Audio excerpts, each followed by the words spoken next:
નમસ્કાર મિત્રો, છેલ્લા લેક્ચરની અંદર આપણે ડીએનએ ના સ્વયં જનન માટે જે કંઈ જરૂરિયાતો હોય છે એ બધી બાબતોની ચર્ચા કરી. હવે આપણે એ પ્રક્રિયા એને આગળ વધારીએ કે કેવી રીતે આખી ઘટનાઓ બનતી હોય છે. તો સૌથી પહેલી વાત આપણે ડીએનએ ના સ્વયં જનનમાં કરવાની છે એ આવી છે કે ડીએનએ નું સ્વયં જનન એ ડીએનએ માં ગમે ત્યાંથી શરૂ થઈ શકતું નથી. યાદ રાખો કે જે આપણું ડીએનએ હોય છે, કોઈ પણ એક સજીવના એક કોષમાં જે ડીએનએ હોય છે એની અંદર એક વિશિષ્ટ જે જગ્યા જોવા મળે છે એને આપણે નામ આપીએ છીએ સ્વયં જનનની ઉત્પત્તિ.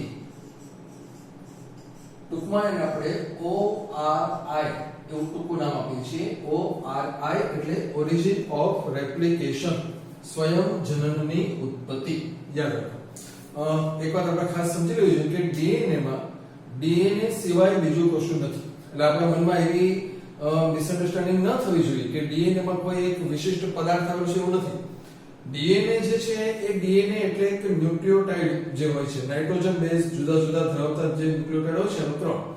તો ડીએનએ માં જ ચોક્કસ એવી જગ્યા હોય છે કે જે કોઈ એવો ક્રમ ન્યુક્લિયોટાઇડ નો ધરાવે છે, ACC GCT ACT GC જે હોય તો, પણ એ એવી જગ્યા કે જ્યાંથી સ્વયં જનનની શરૂઆત થાય એને આપણે નામ આપીએ છીએ સ્વયં જનનની ઉત્પત્તિ. તો અહીંયા આપણે એને થોડું બે રીતે જોશું કે આપણા જે ડીએનએ હોય છે એમાં અને આદિકોષ કેન્દ્રીય કોષોની અંદર એમાં થોડો ડિફરન્સ છે. કઈ રીતે એ જોઈ લઈએ આપણે કે આદિકોષ કેન્દ્રીય જે સજીવો હોય છે, આદિકોષ કેન્દ્રીય કોષોમાં શું જોવા મળે છે એ આપણે સમજીએ. તો ધારો કે આ એક આદિકોષ કેન્દ્રીય કોષ અહીંયા આવેલો છે, આ રીતે છે. એની અંદર કોષરસ ને બધું આવેલું છે. આપણે એની ઉપર બહુ ધ્યાન આપતા નથી, માત્ર આપણે ડીએનએ ઉપર ચર્ચા કરીએ.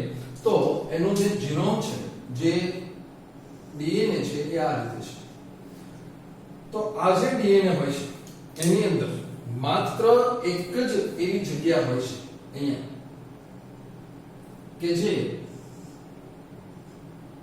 ORI તરીકે ઓળખાય છે. એટલે કે અહીંયા આપણે લખીએ માત્ર એક જ હોય છે. આદિકોષ કેન્દ્રીય કોષોની અંદર જે જીનોમ આવેલું હોય છે એમાં ઓરિજિન ઓફ રેપ્લિકેશન માત્ર એક જ હોય છે. પરંતુ અહીં આપણે બતાવીએ કે જે સુકોષ કેન્દ્રીય કોષો હોય છે, સુકોષ કેન્દ્રીય કોષોમાં એની અંદર ઓરિજિન ઓફ રેપ્લિકેશન એક કરતા વધુ હોય છે. યાદ રાખીએ, અહીં આપણે લખીએ કે એક કરતા વધુ ORI જોવા મળે છે. એને સમજવા માટે દાખલા તરીકે આપણે એક ડીએનએ અહીંયા બતાવીએ, આ રીતે આમ બતાવીએ છીએ આપણે સિમ્પલ એક આકૃતિ. ધારો કે આ એક ડીએનએ છે,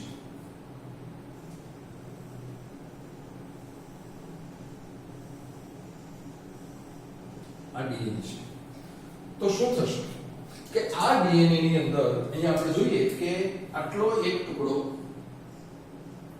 આ ટુકડો ORI છે, અહીંયા એક બીજો ટુકડો ORI છે, તો અહીંયા આ ત્રીજો ટુકડો આ રીતે ORI હોઈ શકે છે. આ બધા ORI છે, ORI અને ORI. તો આ એવી જગ્યા છે. એટલે ORI એટલે એવી જગ્યા છે કે જ્યાંથી સ્વયં જનનની શરૂઆત થાય છે, સ્વયં જનનની ઉત્પત્તિ જેને આપણે કહીએ છીએ કે જ્યાંથી શરૂઆત થાય છે. હવે આપણે જોઈએ કે એ કેવી રીતે થશે. તો યાદ રાખો કે આ એવી જગ્યાઓ છે કે જ્યાં પેલા આપણે ગઈકાલે જે ઉત્સેચકોની ચર્ચા કરતા હતા એમાં હતા ડીએનએ, ગાયરેઝ અને હેલિકેઝ.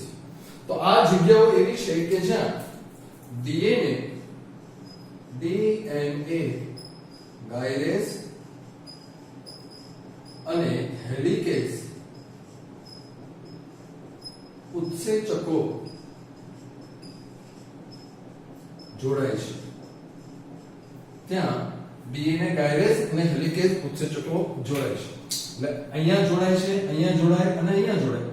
હવે અહીંયા શું થશે જોજો કે આદિકોષ કેન્દ્રીય કોષોનું જે જીનોમ હોય છે, જે ડીએનએ છે, પ્રમાણમાં નાનું અને સિમ્પલ હોય છે. એક જ ઓવરલેપ હોય, આખા ડીએનએ નું રેપ્લિકેશન થઈ જશે, સ્વયંજનન થઈ જશે.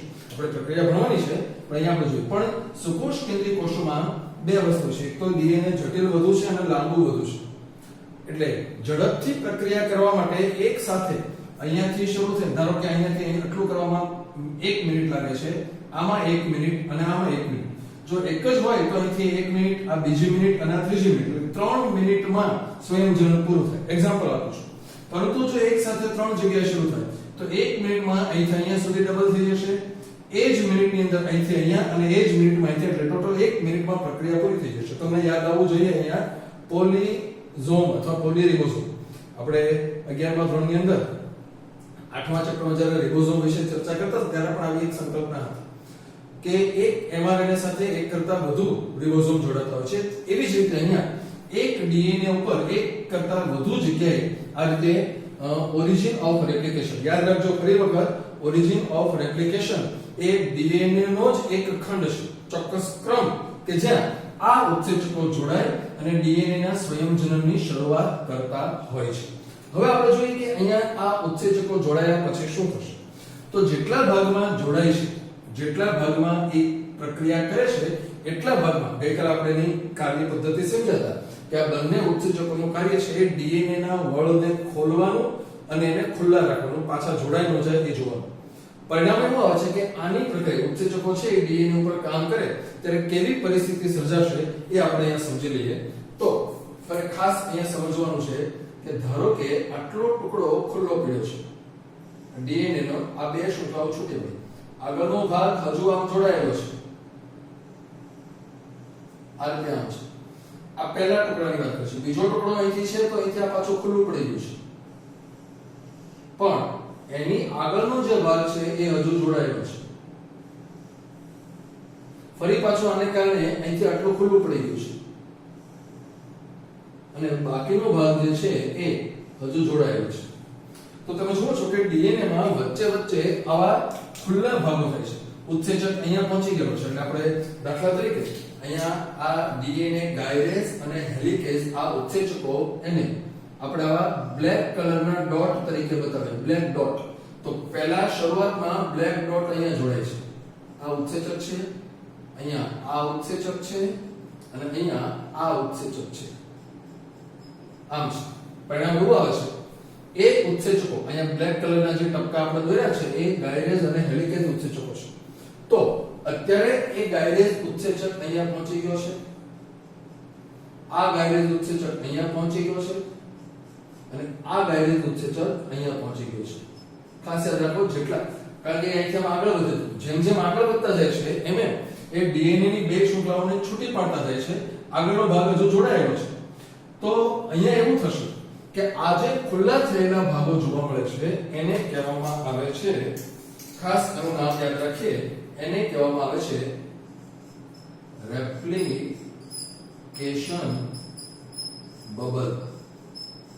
રેપ્લિકેશન બબલ, બબલ એટલે ફુગ્ગો, પરપોટા જેવો ભાગ. એટલે આખું ડીએનએ આમ તો સળંગ કોલે છે, હેલિકલ છે, પરંતુ જ્યાં ભાગમાં આ ઉત્સેચકોએ કામ કર્યું છે એ ઉત્સેચકો ને કારણે આટલો ભાગ ખુલ્લો પડી ગયો, એને કહેવામાં આવે છે રેપ્લિકેશન બબલ. આ રેપ્લિકેશન બબલ છે, આ રેપ્લિકેશન બબલ છે અને અહીંયા આ પણ રેપ્લિકેશન બબલ છે. ઓકે, હવે થોડી વધારે બાબતો જોઈએ આપણે કે આ જે આખી શૃંખલા છે, આપણને ખ્યાલ છે કે કોઈ પણ એક શૃંખલા 5 પ્રાઇમ થી છે અને એક શૃંખલા 3 પ્રાઇમ, એનો સામેનો છેડો અહીંયા છે. તો આપણે કોઈ પણ એક શૃંખલાને આ રીતે બતાવીએ. ધારો કે આ 5 પ્રાઇમ છેડો છે, આ છેડો 5 પ્રાઇમ છે.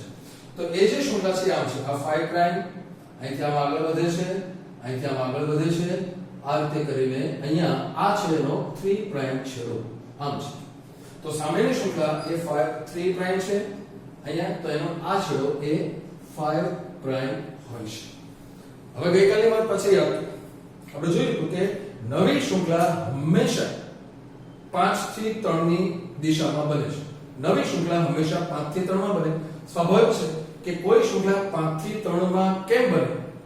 તો કે જ્યારે એ 3 થી 5 ની સામે બંધ એટલે કે ટેમ્પલેટ તરીકે 3 થી 5 તો અહીંયા આપણે જોશું કે આ જે શૃંખલા હોય છે આ શૃંખલા એ આ જે રેપ્લિકેશન બબલ છે રેપ્લિકેશન બબલ એને હું થોડો અહીંયા મોટો કરીને બતાવું છું કેવી રીતે હોય છે એ સમજો ધારો કે આ બબલ આ રીતે છે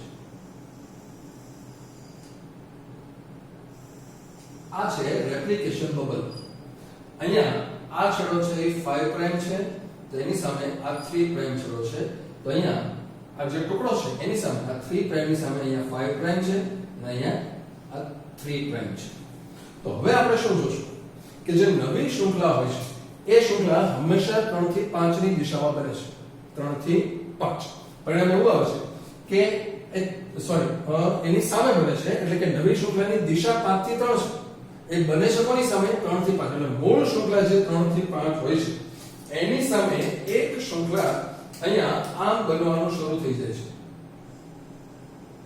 સીધે સીધી આમ નવી શૃંખલા બનતી છે કેમ બને છે આપણે પછી જોશું આ રીતે પરંતુ અહીંયા તમે જુઓ છો આ 5 છેડો ખુલ્લો પડ્યો છે આ છેડો 5 હવે 5 ની સામે તો 3 આવે તો 3 થી 5 તો બની ન શકે પરિણામ એવું આવે છે કે આ શૃંખલા બનાવવા માટે થોડી રાહ જોવામાં આવે છે કેવી રીતે તો જ્યારે આ રેપ્લિકેશન ની શરૂઆત અહીંથી થાય છે જેમ જેમ બબલ ખુલતો જાય છે યાદ રાખજો જેવો બબલ ખુલવાની શરૂઆત થાય એટલે આ શૃંખલા બનવાનું શરૂ થઈ જાય છે પરંતુ સામેની જે શૃંખલા છે એ થોડો સમય નથી બનતી કેમ તો કે પૂરતી માત્રામાં આ શૃંખલા છૂટી પડી જાય પછી એ અંદર આ જે શૃંખલા છે એની દિશા આમ છે આ અહીંયા તમે જુઓ છો કે આ 5 પ્રાઇમ હશે અને અહીંયા હશે આ 3 પ્રાઇમ નવી શૃંખલા બને છે પરંતુ અહીંયા જે છે ખાસ જોજો આ શૃંખલા જે છે એ ટુકડે ટુકડે આમ બને છે અહીંથી એટલી શૃંખલા આમ બની ગઈ કેમ તો કે આ 5 પ્રાઇમ છેડો છે આ બધું 3 પ્રાઇમ છે તો અહીંયા આ 5 પ્રાઇમ હશે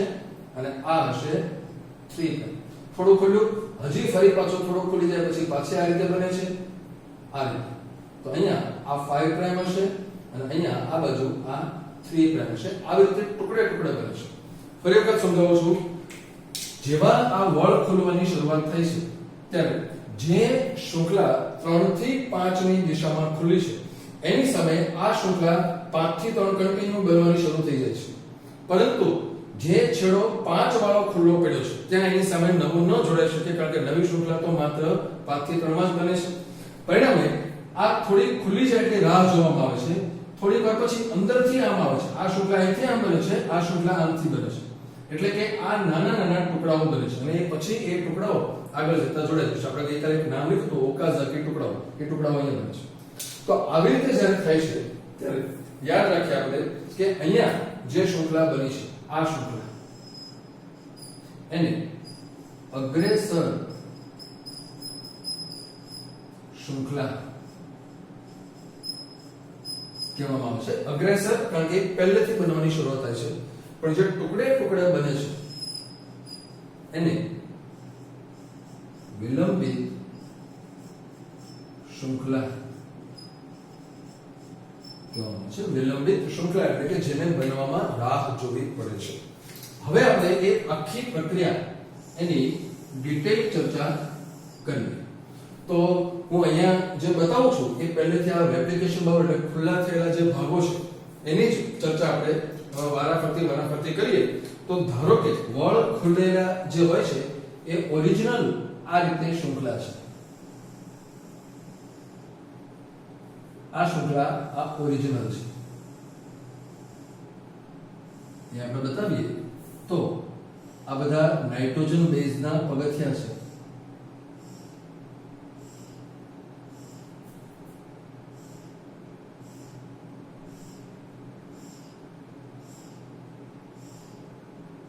આવી છે તો અહીંયા ધારો કે આ છે 5 પ્રાઇમ છેડો આ છે 3 પ્રાઇમ છેડો તો અહીંયા આ 5 પ્રાઇમ છે અને આ 3 પ્રાઇમ છે આ બે છેડાઓ છે બે એના હવે આપણે એની અંદર નાઇટ્રોજન બેઝ બતાવીએ ધારો કે અહીંયા A તો અહીંયા T હશે અહીંયા T તો અહીંયા A હશે અહીંયા G હશે તો અહીંયા C હશે અહીંયા C તો અહીંયા G અહીંયા A આ T T A T A A T C G G C T A A T C અને જી. આ રીતે ધારો કે ડીએનએ નો ક્રમ છે, બહુ રેન્ડમલી અહીંયા ક્રમ લીધો છે.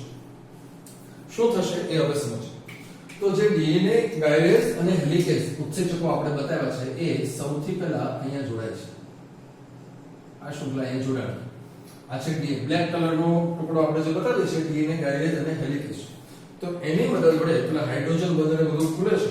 પરિણામ એવું આવે છે કે એક ટુકડા અહીંથી આમ છૂટા પડી જાય છે. આ રીતે. બાકીનો ભાગ હજુ એમ નામ છે.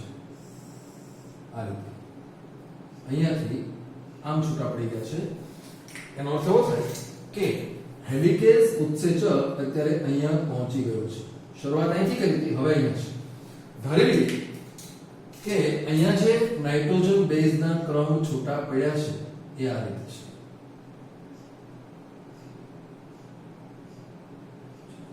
અહીંયા ATGC, આ ATGC અને અહીંયા છે TACG, આટલું થઈ ગયું છે. હવે શું થાય એ જોઈએ આપણે. તો બાકીનો જે ક્રમ છે એનો હું આખો બતાવતો નથી, પણ હજી અહીંયા આ આખું સળંગ આ રીતે જોડાણ આગળ છે. શું થશે એ સમજી લઈએ આપણે. તો આ જે શૃંખલા છે એમાં અહીંયા આ છે 5 પ્રાઇમ છેડો અને આ છે આ 3 પ્રાઇમ છેડો. તો યાદ રાખો કે હવે અહીંયા ગઈકાલે આપણે જેની વાત કરી હતી એ પ્રાઇમેઝ ઉત્સેચક, પ્રાઇમેઝ ઉત્સેચક ભાગ ભજવે છે. એને આપણે રેડ ડોટ માં બતાવશું. રેડ ડોટ એટલે પ્રાઇમેઝ ઉત્સેચક. ગઈકાલે વાત કરી હતી કે શરૂઆત કરવા માટે પ્રાઇમર ઉમેરતા હોય છે. તો અહીંયા શું પ્રક્રિયા થાય એ સમજીએ કે જે પ્રાઇમેઝ ઉત્સેચક છે એ અહીંયા જોડાય છે. આ ભાગમાં જે ખુલ્લો થયેલો 3 પ્રાઇમ અહીંયા આપણે બતાવ્યું કે 3 ની સામે 5 બને છે, સળંગ બને છે. એટલે જેવું અહીંયા પહોંચે છે એટલે તરત અહીંયાથી બનવાની શરૂઆત થઈ જાય છે. પરિણામ એવું આવે છે કે આ જે ખુલ્લો થયેલો છેડો છે, યાદ રાખજો આ ખુલ્લો થયેલો છેડો એ આમ નામ છે. હવે હેલિકેઝ ઉત્સેચક એટલી વારમાં ઘણો આગળ નીકળી ગયો છે, આમ છે, અને બાકીનો ભાગ હજુ આમ જોડાયેલો છે. તો અહીંયા 1 2 3 4 5 6 7 1 2 3 4 5 6 અને 7. બાકીનું બધું હજુ આમ નામ છે. એ નાઇટ્રોજન બેઝના ક્રમ. હેલિકેઝ ઉત્સેચક એ અહીંયા પહોંચી ગયો છે, અહીંયા છે કે જે આગળ વધતો જાય છે અને ખુલતો જાય છે. અહીંયા જે આપણે બતાવ્યું છે એ રીતે. પણ હવે જુઓ તમે કે આ જે પ્રાઇમેઝ છે એને અહીંયા એક નાનો અમથો ક્રમ ઉમેરેલો છે. આ રીતે આ લાલ કલરનો ટુકડો એ RNA નો ટુકડો છે. અહીંયા આપણે નામ લખ્યું TACG.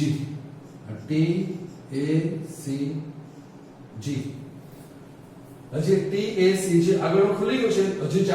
તો TACG પછી છે TATT. અહીંયા આપણે લખીએ TAT, એટલું છે. તો આ બધું જે ખુલ્લા પડ્યા છે ATGCA, ATGCA અને TAA, T અને A. શું થશે જોજો કે જે પ્રાઇમર છે એ શું હશે. તો થાઇમિન ની સામે T છે તો એની સામે આવે છે એડેનિન. થાઇમિન ની સામે એડેનિન આવે છે. A છે તો એની સામે આવે છે યુરેસિલ એટલે કે U, અને C છે તો એની સામે છે G.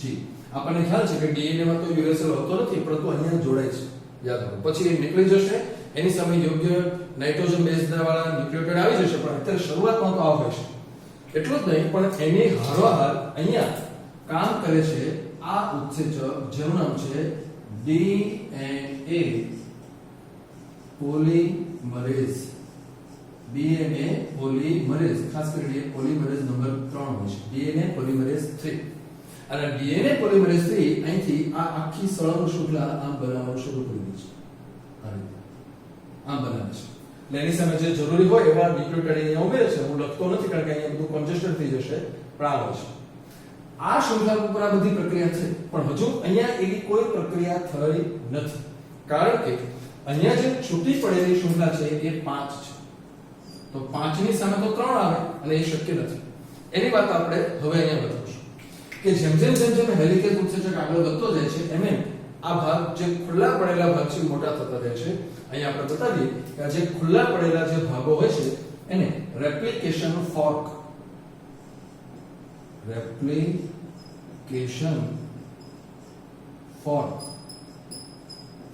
એટલે ચીપીઓ આ પણ છે અને આ પણ છે. બે છૂટા પડેલા ભાગ અને રેપ્લિકેશન ચીપિયા એટલે કે સ્વયં જનન ચીપિયા તરીકે ઓળખવામાં આવે છે. તો આવી પ્રક્રિયા એ શરૂઆત થઈ. હજુ આ પ્રક્રિયા આગળ વધે છે તો કેવી રીતે થાય એ આપણે હવે સમજીએ. તો અહીંયા હવે આ જે હેલિકેજ છે હજુ આગળ વધતો જાય છે. આ જે ચીપિયા છે વધુ ને વધુ ખુલતા જાય છે. એ પ્રક્રિયા અહીંયા આપણે આમ બતાવીએ કે ધારો કે એ ઘણા બધા ખુલી ગયા છે એ આમ છે.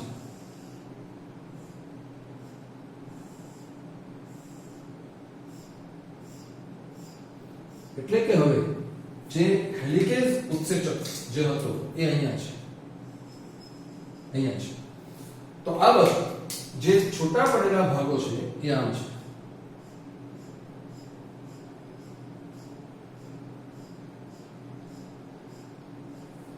એ જ રીતે આ બધા છૂટા પડેલા ભાગો છે. હું અહીંયા ગણતરી કરતો નથી, ખૂબ લાંબુ ન થાય એટલે, પણ અહીંયા આપણે બતાવ્યું કે આ બધા છૂટા પડેલા ભાગો છે. પણ જે અહીંયા હતું એના આધારે આપણે જોઈએ કે એક નાનો ટુકડો અહીંયા આરએનએ નો આ રીતે છે. અહીંયા જે છે આ જે ટુકડો છે, આ ટુકડો નાનો છે એને પ્રાઇમર તરીકે ઓળખવામાં આવે છે. પ્રાઇમર, એ પ્રાઇમર અહીંયા છે અને બાકીની જે શૃંખલા છે એ આખી સળંગ અહીંથી આમ બનેલી છે અને સતત બનવાનું ચાલુ હોય છે. અને જેમ જેમ હેલિકેજ આગળ જતો જશે બનતો જશે. પરંતુ અહીંયા આપણે જોશું કે આ જે છૂટો પડેલો ટુકડો છે, જે શૃંખલા છે, એમાં પ્રાઇમર અહીંયા જોડાય છે. અહીંયા યાદ રાખો, અહીંયા પ્રાઇમર આ દિશામાં જોડાય છે, આ દિશામાં, અને જે નવી શૃંખલા છે એ આમ જોડાય છે, આમ બનતી હોય છે. જ્યારે અહીંયા આ ટુકડો આમ બન્યો છે એટલે હવે એ શૃંખલા આમ બને છે, અહીંથી આમ. એની દિશા આમ છે. પ્રાઇમરની જે દિશા છે એ આ છે, આમ છે. તો આવી રીતે આ હેલિકેજ ઉત્સેચક આગળ વધતો જશે. ક્યાં સુધી વધે છે? છેક અહીંયા સુધી, જ્યાં સુધી આ પૂર્ણ ન થાય ત્યાં સુધી આખું બબલ અહીંયા સુધી ફેલાઈ જશે. હવે હું જે આકૃતિ દોરું છું એમાં આખી શૃંખલાને છૂટી પડેલી આમ બતાવું છું. તે આમ છે.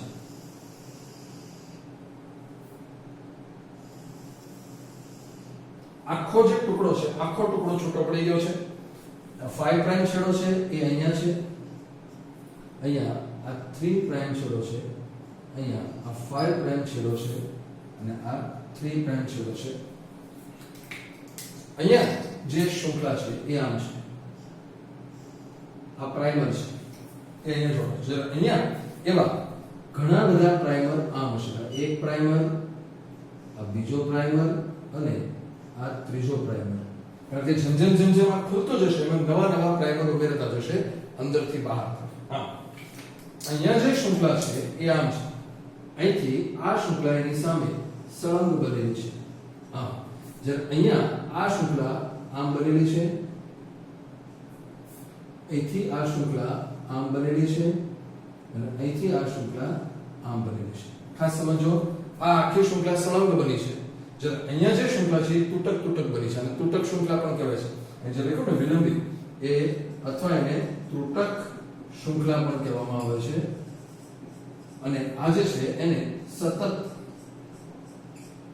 શૃંખલા પણ કહી શકાય, કારણ કે એ કન્ટિન્યુઅસ બને છે. આવું થાય છે અને પછી અહીંયા કામ કરે છે લાઇગેઝ ઉત્સેચક. એટલે આ જે ટુકડાઓ છે, આ ટુકડાઓ એ ઓકાઝાકી ટુકડાઓ છે. ઓકાઝાકી ટુકડાઓ છે. અહીંયા પણ ડીએનએ પોલિમરેઝ જોડે જ બનેલા હોય છે. એટલે એ જે ટુકડાઓ છે એની દિશા આપણે આમ જોઈએ. અહીંથી આમ છે, અહીંથી આમ છે, અહીંથી આમ છે. તો અહીંયા આ શૃંખલા આખી આમ તો કન્ટિન્યુઅસ આપણે બતાવીએ તો આમ છે કે આખી શૃંખલા જે હોય છે એ સીધી આ દિશામાં બનેલી હોય છે. તો આવી રીતે સળંગ થઈ જાય છે અને સ્વયંજનન પૂરું થશે. કારણ કે જેમ અહીંયા સુધી બને છે એમ આ ભાગ અહીંયા સુધી અને પછી આ ભાગ અહીંયા સુધી, એટલે આખી બે શૃંખલાઓ એકબીજાથી સાવ છૂટી પડી જાય અને બંનેની સામે નવી શૃંખલા બની જાય છે. પણ એ બનેલી કેવી હશે? ગઈકાલે આપણે જે અહીંયા ટૂંકમાં આકૃતિ દોરી હતી એ પ્રમાણે કે અહીંયા એડેનિન હશે તો એની સામે થાઇમિન હશે તો એડેનિન, એવી રીતે એક સરખા બે ડીએનએ બને છે. આટલું પૂરું થઈ જાય પછી પ્રૂફ રીડિંગ અને રિપેરિંગ કરવામાં આવે છે. શું થાય છે તો કે આ જે શૃંખલાઓ હોય છે એ બંનેની અંદર આ જે શૃંખલાઓ એ લાઇગેઝ ઉત્સેચક એના દ્વારા જોડાય છે. લાઇગેઝ ઉત્સેચક જે હોય છે એ આ નાના ટુકડાઓને જોડીને આખું ડીએનએ ને સળંગ કરવામાં આવતું હોય છે. હવે અહીંયા જે આપણે વાત સમજવાની છે, ખાસ જોજો. અહીંયા આપણે જે જોશું એ શું છે કે ધારો કે જે મૂળ શૃંખલા છે, અહીંયા આપણે બતાવી દીધું કે ટી છે તો એની સામે એ છે તો એની સામે યો આવે છે, પરંતુ એક્ચ્યુઅલી એ કેવી રીતે હોય છે એને સમજવા માટે અહીંયા આપણે એક નાનકડો અમથો ભાગ થોડોક સમજીએ. ધારો કે એ ભાગ અહીંયા આમ છે,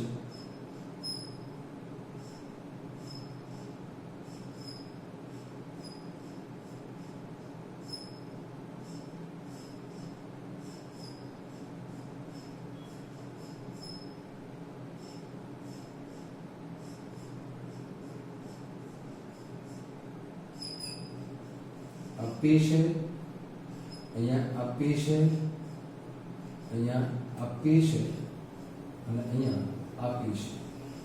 આ જે ભાગ છે અહીંયા આ છે 5 પ્રાઇમ છેડો, આ છે 3 પ્રાઇમ છેડો, આ છે આનો 5 પ્રાઇમ છેડો છે, આ 3 પ્રાઇમ. તો આપણે જોયું કે 3 ની સામે 5 આવે.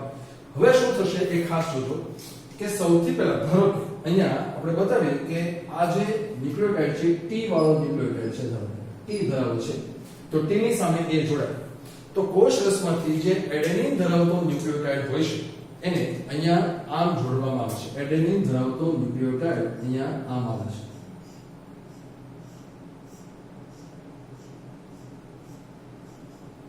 આ P એની સાથે બીજો P અને એની સાથે આ બીજો P. યાદ રાખજો ન્યુક્લિયોટાઇડ ટ્રાઇફોસ્ફેટ છે, ટ્રાઇફોસ્ફેટ છે. હવે શું થશે કે અહીંયા ગોઠવાય છે, પહેલો જે ફોસ્ફેટ હોય છે અહીંથી તૂટે, આ તૂટે છે, એમાંથી એનર્જી છૂટી પડે છે અને એ એનર્જીનો ઉપયોગ કરીને આ જે એનર્જી છૂટી પડે છે એનો ઉપયોગ કરીને અહીંયા આ બંધ બનાવવામાં આવે છે. એટલે અહીંયા એડેનિન વાળો જે ન્યુક્લિયોટાઇડ છે અહીંયા જોડાઈ જાય છે. આ બંધ અહીંયા તૂટે છે. આ વાત ખાસ સમજો. આ ટ્રાઇફોસ્ફેટ છે, ન્યુક્લિયોટાઇડ ટ્રાઇફોસ્ફેટ છે, P છે તો અહીંયા આ એડેનિન વાળો એ હોય છે. હવે શું થશે કે અહીંથી આગળ જવાનું છે. આ જે 3 છે તો એની સામે અહીંયા 5 વાળો, 5 થી આગળ આમ જશે તો ધારો કે અહીંયા આ સાઇટોસિન વાળો ન્યુક્લિયોટાઇડ છે તો સાઇટોસિન વાળા ન્યુક્લિયોટાઇડ સાથે જોડાય ગ્વાનિન વાળો ન્યુક્લિયોટાઇડ. તો અહીંયા આપણે બતાવીએ ગ્વાનિન વાળો ન્યુક્લિયોટાઇડ એ આમ છે.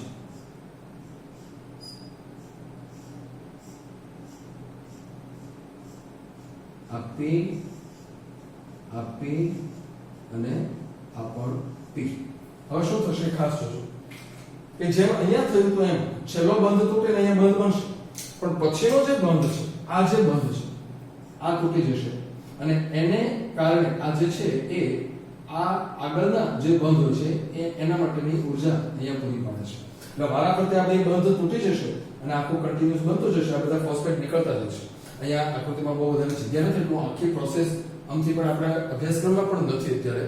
પણ આ જે ટ્રાઇફોસ્ફેટ હોય છે, ટ્રાઇફોસ્ફેટ એ જ બધી ઊર્જા પૂરી પાડે છે અને એ ઊર્જાનો ઉપયોગ કરીને વારાફરતી બંધ બનતા જાય છે અને અહીંથી શૃંખલા આમ આગળ વધતી જાય છે. તો આ જે છેડો છે અહીંયા આ 5 પ્રાઇમ છેડો હોય છે અને અહીંયા આ 3 પ્રાઇમ છેડો ખુલ્લો રહેશે. તો જે અહીંયા ન્યુક્લિયોટાઇડ ઉમેરવાની પ્રક્રિયા છે એ આ રીતે થતી હોય છે. આ આખી ટેમ્પલેટ શૃંખલા છે, આ ટેમ્પલેટ છે. અને અહીંયા જે બનશે આ નવી શૃંખલા બને છે કે જે અહીંથી આમ છે 5 પ્રાઇમ ટુ 3 પ્રાઇમ. તો આવી રીતે નવી શૃંખલાનું નિર્માણ થાય છે અને એક સરખા બે નવા ડીએનએ બની જશે એને આપણે નામ આપીએ છીએ ડીએનએ નું સ્વયંજનન. હવે આપણે ડીએનએ નું સ્વયંજનન હોય છે એના માટે થોડીક ચેક પોઈન્ટ અહીંયા આપણે થોડા સમજી લઈએ કે શું હોય છે. આ ખાસ બોક્સ સ્વયંજનન માટે યાદ રાખજો. પહેલી વાત એ છે કે ડીએનએ નું જે સ્વયંજનન હોય છે એ આપણે લખીએ કે આ પ્રક્રિયા આપણે સ્વયંજનન માટે યાદ રાખવાની જે પ્રક્રિયા છે, પહેલો જે મુદ્દો છે એ છે કે એ પ્રક્રિયા કોષ ચક્ર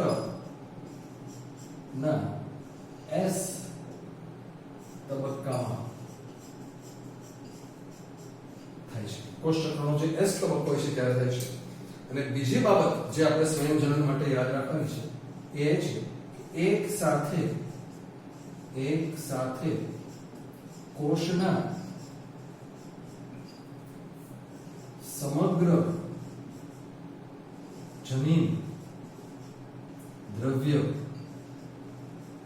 નું સ્વયં જનન. એક કોષની અંદર જેટલું જનીન દ્રવ્ય હોય છે એ બધાનું સ્વયં જનન એક સાથે આ S તબક્કામાં થાય છે. આ બે મુદ્દાઓ મેં તમને જે અત્યારે કીધા છે, જો આમાં હજુ એક મુદ્દો જો ઉમેરી શકાય તો જે આપણે આગળ યાદ રાખવાનો છે, હું આગળ લખી દઉં છું અહીંયા. ત્રીજો મુદ્દો જે આપણે આગળ સમજવા માટે જરૂરી બનશે એ છે કે બંને શૃંખલા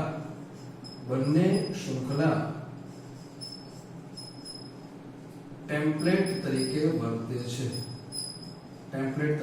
છે. તમે જોશો અહીં બે શૃંખલાની સામે નવી શૃંખલા બને છે.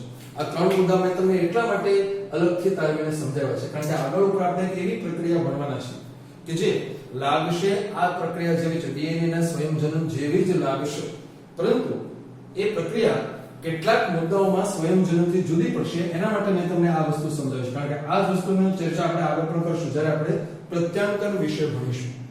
પ્રત્યાંકનમાં આપણે જોશું કે પ્રત્યાંકન અને સ્વયંજનન એક જે બીજાથી મોટા ભાગે આ ત્રણ મુદ્દામાં અલગ પડે છે.